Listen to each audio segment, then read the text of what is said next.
Assalamualaikum warahmatullahi wabarakatuh. Kita lanjutkan materinya tentang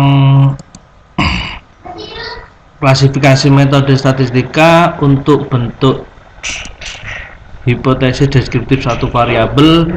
Di sini kita akan bahas tentang contoh permasalahan untuk masing-masing metode dan bagaimana aplikasinya menggunakan software SPSS.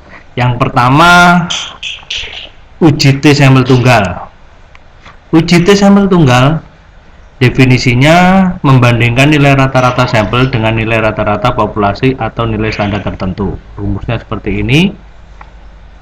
Keterangannya ini. Kriteria penolakan H0 apabila nilai T hitung kurang dari T tabel atau T hitung lebih dari T tabel, maka H0 ditolak. Atau kalau sulitan menggunakan nilai T tabel, maka lihat langsung pada nilai P value nya. Apabila lebih kecil dari alpha yaitu 0,05, maka H0 nya ditolak. Sekarang contohnya, masyarakat mengeluh bahwa kadar nikotin rokok merek XYZ diduga lebih tinggi dari kadar standar tertentu yang ditetapkan. Untuk membuktikan keluhan masyarakat tersebut, diambil 10 random dari batang rokok merek tersebut. Hasil dari pengambilannya seperti ini. Ini hasil dari data kadar nikotin rokoknya. Benarkah kadar nikotin rokok merek tersebut lebih tinggi dari standar yang ditetapkan? Standar yang ditetapkan adalah 20 mg. Oke, dari data yang ada kita masukkan ke SPSS seperti ini. Kita namai variabel X, kita labelkan kadar nikotin. Ingat bahwasanya data dari tersebut merupakan data interval atau rasio. Untuk menjawab apakah pengujian hipotesis tersebut lebih tinggi dari standar yang ditetapkan, maka menggunakan uji T sampel tunggal. Oke, langkah-langkah uji T sampel tunggal yaitu analis, komparmen, one sample T test. Yang diuji variabelnya, tes variabel adalah kadar nikotin dengan nilai standar yang ditetapkan adalah 20 diperoleh dari mana? 20 dari nilai yang ditetapkan oleh seorang peneliti. Di sini 20 mg per batang. Option kita cek. Confidence interval yang digunakan 95% karena kita menggunakan tingkat keamanaan yaitu 0,05%.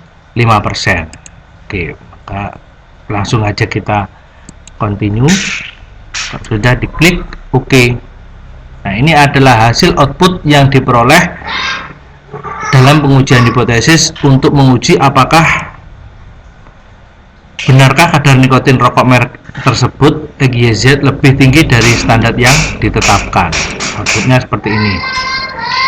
Dari output ini dapat dijelaskan bahwasanya sampel yang digunakan adalah 10, rata-rata dari sampel 21,3, standar deviasinya 1,889, standar error dari rata-rata 0,597.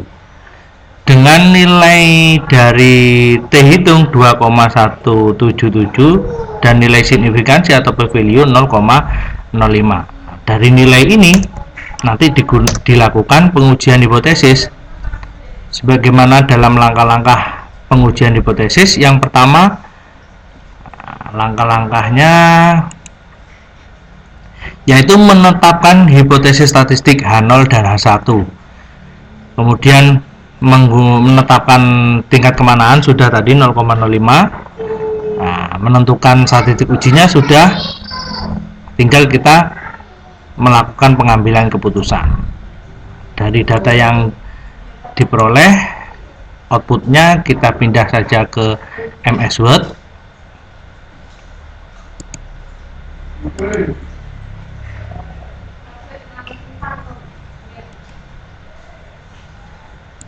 Kita copy paste saja.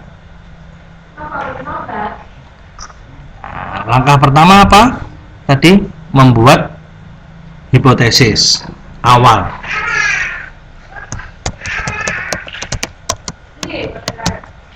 Bunyi hipotesis awal seperti apa? Kita ingat bahwasanya bentuk dari hipotesis awal ditandai dengan tidak ada. Berarti di sini tidak ada atau rata-rata, karena yang diuji adalah rata-rata ya. Yang diuji adalah rata-rata tadi. Rata-rata kadar nikotin rokok merek IGZ tidak lebih tinggi dari standar yang ditetapkan. Kita copy paste aja. Rata-rata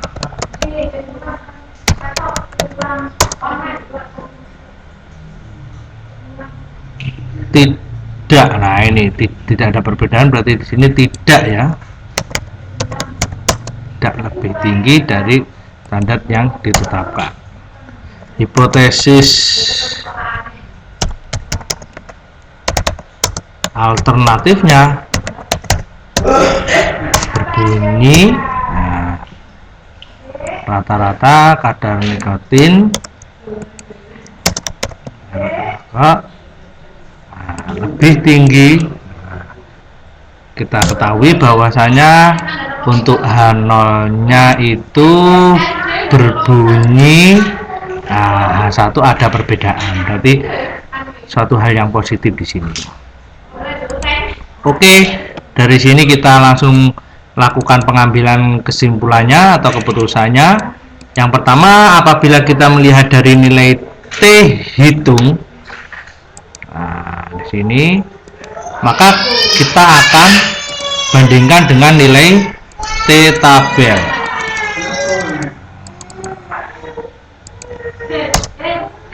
T hitung sebesar 0,177 dibandingkan dengan nilai T tabel untuk distribusi T. Kita cari dulu, kita harus mencari nilai T tabelnya.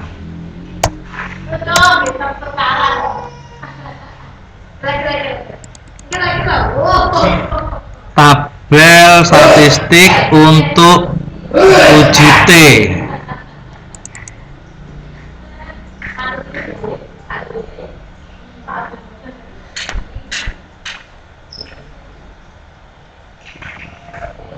Nah, kalau kesulitan lihat tabel, maka langsung tidak usah menggunakan tabel, kita bisa lihat dari nilai signifikansi. Diperoleh bahwasanya nilai signifikansinya sebesar atau p-value sebesar 0,057. Nah, ternyata nilai ini lebih besar dari tingkat kemanaan, yaitu 0,05. Nah, kalau lebih besar, bagaimana keputusannya kemarin? Nah, kita ingat kaidah keputusan, apabila nilai tingkat kemanaan kalau lebih kecil itu ditolak, berarti kalau lebih besar itu diterima. Nah, ini karena lebih besar, maka hipotesis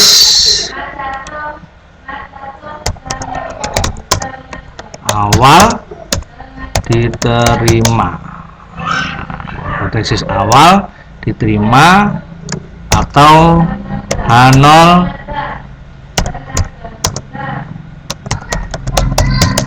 oke. Kalau dan lagi, kalau lebih kecil H0 ditolak, kalau lebih besar berarti H0 diterima.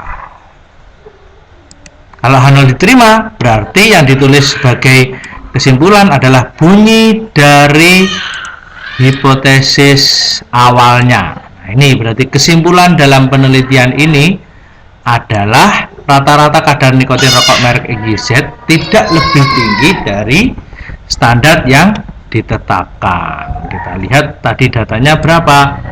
Nah, karena datanya ini kebanyakan